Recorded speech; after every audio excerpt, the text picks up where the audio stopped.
चलो जाओ, जाकर बता दो कि तुम्हारा शौहर एक मुजरिम है। बताओ उन्हें कि मैंने तुम पर जुल्म किया, और ये भी कि तुम्हारे भाई का कातिल मैं हूं, ताकि वो मुझे जेल में बंद कर दे। तुम जानती हो मुझे कितनी सजा होगी, 10, 20, 30 साल, और तब तुम्हें सुकून मिलेगा। इस तरह मेरे जेल जाने के बाद तुम आराम से अबॉर्शन करा लेना। मुझसे जान छुड़ाने का इससे आसान और बेहतर तरीका कोई नहीं है। और अगर इस दौरान तुम मुझसे मिलने भी आओगी तो मैं तुम्हें नहीं मिलूंगा, तुम्हारी जिंदगी से चला जाऊंगा मैं। और तुम भी यही चाहती हो, ताकि तुम अपनी मर्जी से अपनी जिंदगी गुजारो। अब बताओ मुझे, तुम जो भी फैसला करोगी मुझे मंजूर होगा। ना तो मैं तुम्हें जेल भिजवाऊंगी और ना ही मुझे इसकी जरूरत है। सोच लो, तुम्हें यह मौका दोबारा नहीं मिलेगा। मुझे छोड़ो और वापस हॉस्पिटल जाओ, वही तुम्हारा सब कुछ है। तुम्हारा मशवरा अच्छा है, चलो। क्योंकि अस्पताल की छत के नीचे तुम अपने आप को फरिश्ता महसूस करती हो, और ज्यादा मासूमियत लाने के लिए तुम बच्चों वाला पजामा भी पहन लेती हो, हाथ में कॉफी का कप और पीछे बोरिंग म्यूजिक। कैसी बातें कर रहे हो? तुम्हारी ही तो बात की। मेरी बात मत करो। तो फिर किसकी बात करूं मैं? तुम्हें मेरे बारे में सोचने का कोई हक नहीं है। कुछ भी कहने से पहले तुम ये बात याद रखना कि तुम अब भी मेरी बीवी हो। मैं जो चाहूं तुम्हें कह सकता हूं, और जो चाहूं मैं तुम्हारे बारे में सोच सकता हूं। सुना तुमने? वैसे तुमसे कुछ और कहूं मैं? कहो। मुझे ये बताओ कि मेरा गुस्सा तुम्हें इतना बुरा क्यों लगता है? मैं अच्छी तरह से जानती हूँ कि इंसान गुस्से में गलत फैसले ही करता है, और तुमने हमेशा गलत फैसले ही किए हैं। क्या दुनिया में मैं अकेला ही हूँ जो गुस्से में बात करता है? और तुम तो नरमी से बात कर ही नहीं सकते। ये बातें छोड़ो और अब फैसला करो। लो, वो भी आ गया। कोई मसला है क्या?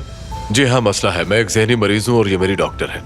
अगर तुम मुझसे परेशान हो तो इन्हें शिकायत लगा सकती हो। नहीं, मुझे जरूरत नहीं। अब मैं बिल्कुल ठीक हूँ फरहत। क्या कहा? कुछ नहीं, आप यहाँ से जा सकते हैं ऑफिसर। तो ठीक है, जाइए, अब यहाँ पर खड़े नहीं हो सकते। हम माफी चाहते हैं। ओके, चलो फरहत।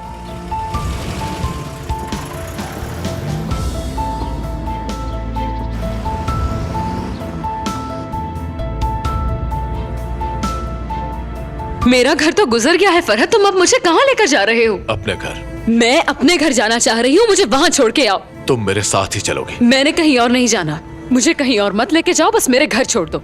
अगर नहीं जाना चाहते तो मुझे उतार दो, मैं टैक्सी लेकर अपने घर चली जाऊंगी। तुम्हें मेरे साथ ही चलना होगा। कितने बार कहूँ कि मैंने उस घर में नहीं जाना? तुम्हारे और मेरे दरमियान तलाक की बात चल रही है, बस मैं अपने ही घर जाऊंगी। जब तक हम दोनों अलग नहीं हो जाते, जो मैं कहूँगा तुम्हें करना पड़ेगा। और कितने जुल्म करोगे मेरे साथ? मना लो जो मनाना है। अस्सलाम वालेकुम सर। वालेकुम अस्सलाम। अदीला कहाँ है? मैंने उन्हें यशफा मैडम के कमरे की तरफ जाते हुए देखा है। शुक्रिया, तुम अपना काम करो। हेलो। हेलो नेमत, तुमने ये तो सुना होगा कि इंसान जो करता है वो भरता भी है। अच्छा, तुम?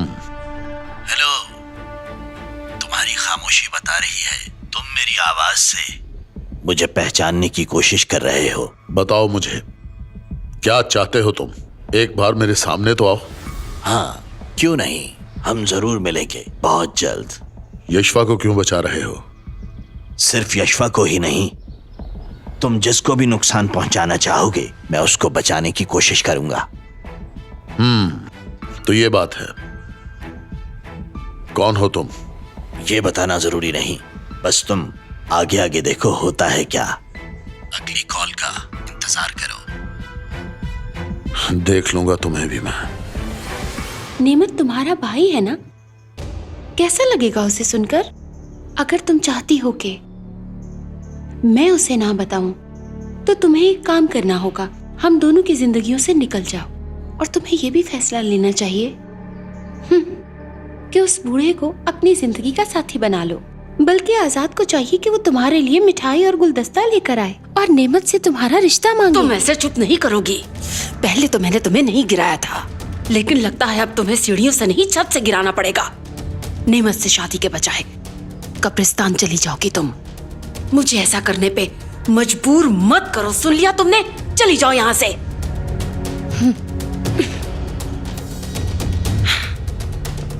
मैं तुम्हारे गंदे खून से अपने हाथ नहीं रंगना चाहती। नेमत से अगर शादी कर भी लो तो जानती हो, तुम दोनों को मैं जान से मार दूंगी। मुझे ये करने पे मजबूर मत करना।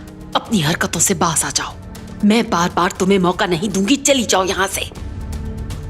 तुम भी मत भूलो, अब जैसा कदम उठाओगी वैसा ही कदम मैं भी उठाऊंगी।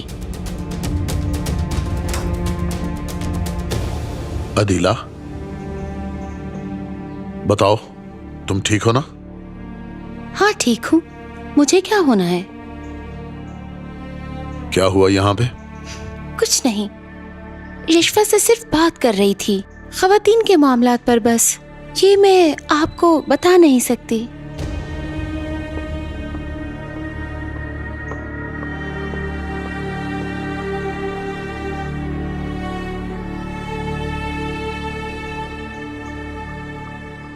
नेमत, अब किस चीज का इंतजार है? मैं तुम्हारी बात समझा नहीं। शादी की बात कर रही हूँ। अब मजीद इंतजार नहीं होता, हमें शादी कर लेनी चाहिए। नेमत, अब फैसला करो ना। इस बार हम किसी को नहीं बताएंगे, सरप्राइज देंगे सबको।